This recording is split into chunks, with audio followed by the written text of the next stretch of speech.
Hello, everybody. I am really excited to be here with you guys today. I almost forgot to turn my mic on. I have done that multiple times, so thankfully I did it. But welcome to Rise with Tenacity's podcast. My name is Katie Ganderton, also known as Tenacious Kate. And today I'm talking about how to focus on your strengths. One thing I do want to mention, though, this podcast, we're going to start interviewing some pretty amazing women that have risen with tenacity through challenges, objections, in order to create the success that they have. And I can't tell you how much I love an amazing journey, an amazing story, because I feel like it provides hope. And so stay tuned for that. We will have some of that starting next week on this podcast for you all. And I cannot wait to showcase these women there. It's going to definitely be amazing. You don't want to miss their stories and their journeys. But in the meantime, what we're going to talk about today is, how to focus on your strengths.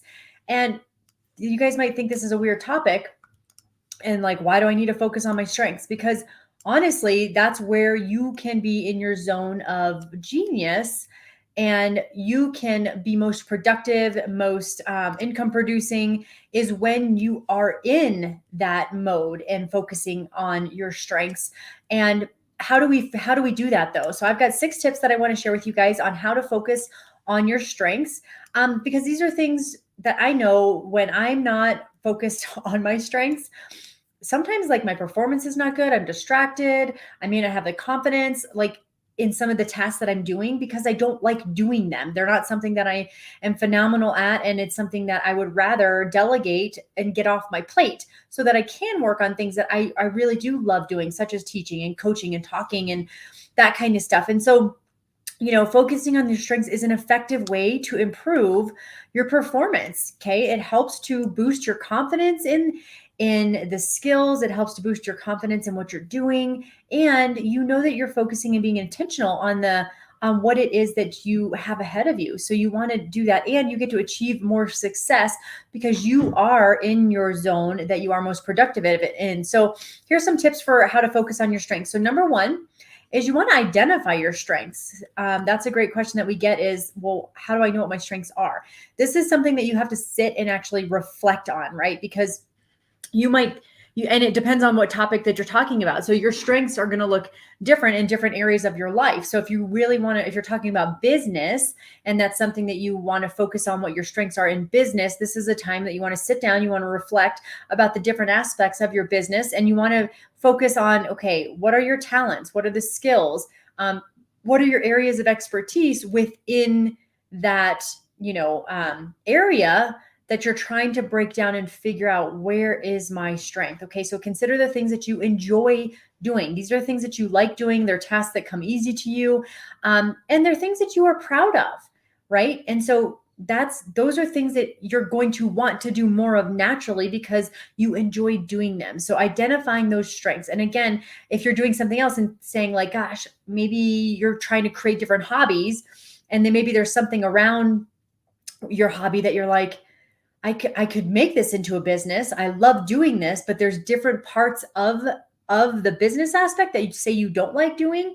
Those are the things that you want to identify, the things that you enjoy doing, the things you don't enjoy doing, because at that point, then you want to be able to turn and ideally automate or delegate those other tasks off to someone else so you can stay in your zone of genius and your excitement where you're going to thrive, right? Okay, so number 2, you want to prioritize your strengths. Okay, once you've identified them, now you want to prioritize them based on the relevance to your goals and the value that they can bring to your life.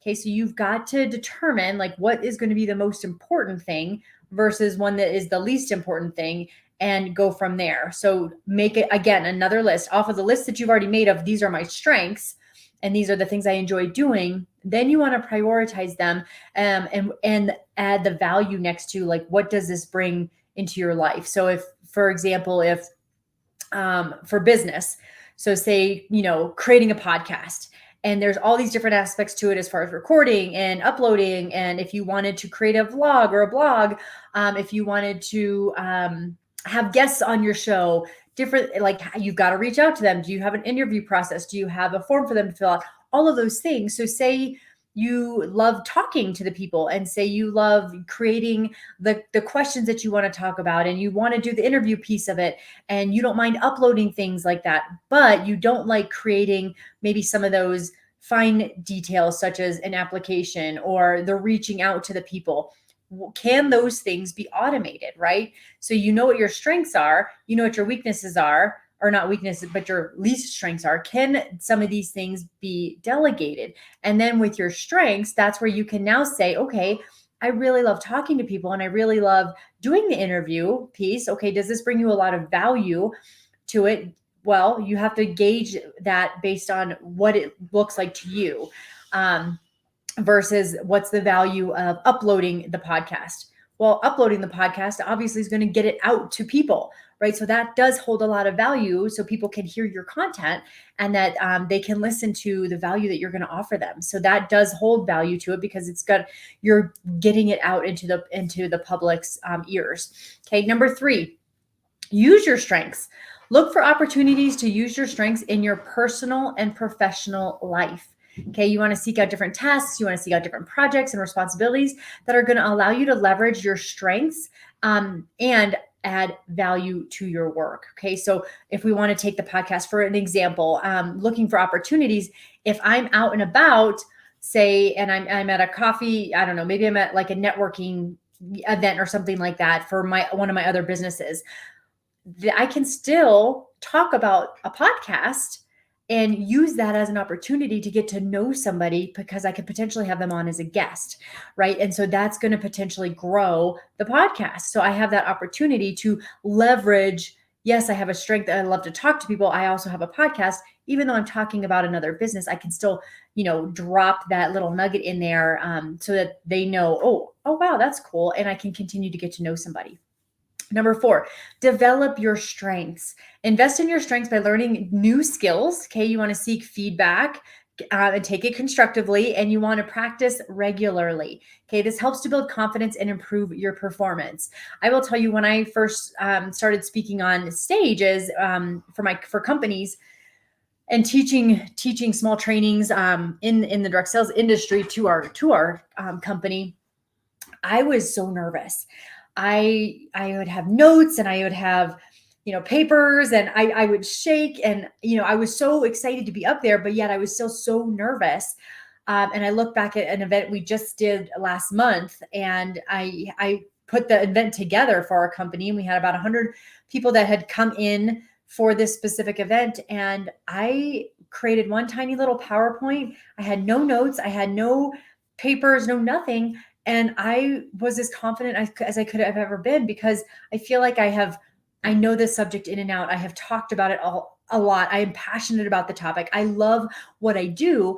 And so I've had a lot of practice in being able to talk about that stuff. And so, and same with my coaching business. I talk about these topics because I'm really passionate about seeing people succeed. And so I've been able to develop that strength to communicate with people. Number 5, surround yourself with supportive people. This is so important. And I just did a training on this in our Tenacious Tribe group about how do you get rid of those people that don't support you. So this is one that it's the same thing. You want to surround yourself with those supportive people. You want to seek out people who appreciate and value your strengths. I can't tell you how much it's needed to have somebody lift you up or to hear you out or just to know that they're there. And no matter what you go through, that they think you're an amazing person, right? And you want to surround yourself with supportive people that can help you stay motivated and focused on your strengths, because there's a lot of naysayers out there, and there's a lot of people, that don't like when people do, go off the cuff, or people are doing something different, or they're stretching, even though it doesn't necessarily have an impact on them. It's a change, so you want to be around people that are going to further you along, that want to see you succeed at all costs. All right. And then the last one is going to be embrace your strengths. This is one you have to embrace. Okay. So embracing your strengths, and you have to own them. Okay. So recognizing your strengths, it's a unique part of who you are, and they can help you achieve your goals and live that fulfilling life, but you have to embrace them. A lot of times, I feel like corporate America, we're taught to suppress different things because we're not allowed to show this, or it means this. We're not allowed to say this, or we're giving off this image or something like that.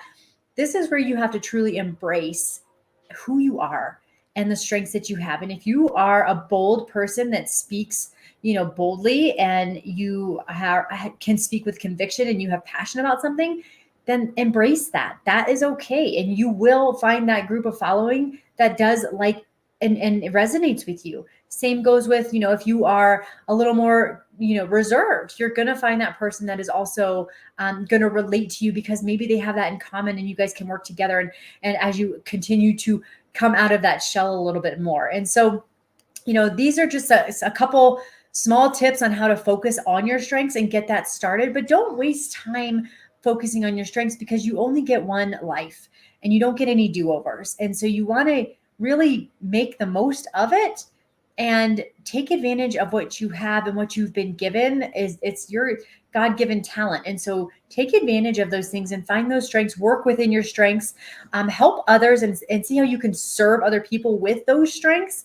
And I promise you the success will come. So you guys, that's what I've got for today's podcast. It's a super short, simple one. Next week, we will have our guest speaker on, and I'm excited for you guys to hear her journey. But if you have any interest of being on our podcast and you want to see if you are a good fit for it, you can absolutely fill out our application.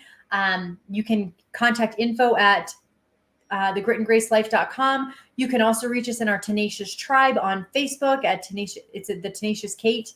But we would love to showcase you. If you feel like you have overcome some amazing obstacles and hardships in your life, and you have shown through, and now you're like a multi 5, 6, or 7 figure earner, we want to hear from you and showcase you on our show. So you all have a fantastic rest of your day, and I will see you later. Bye.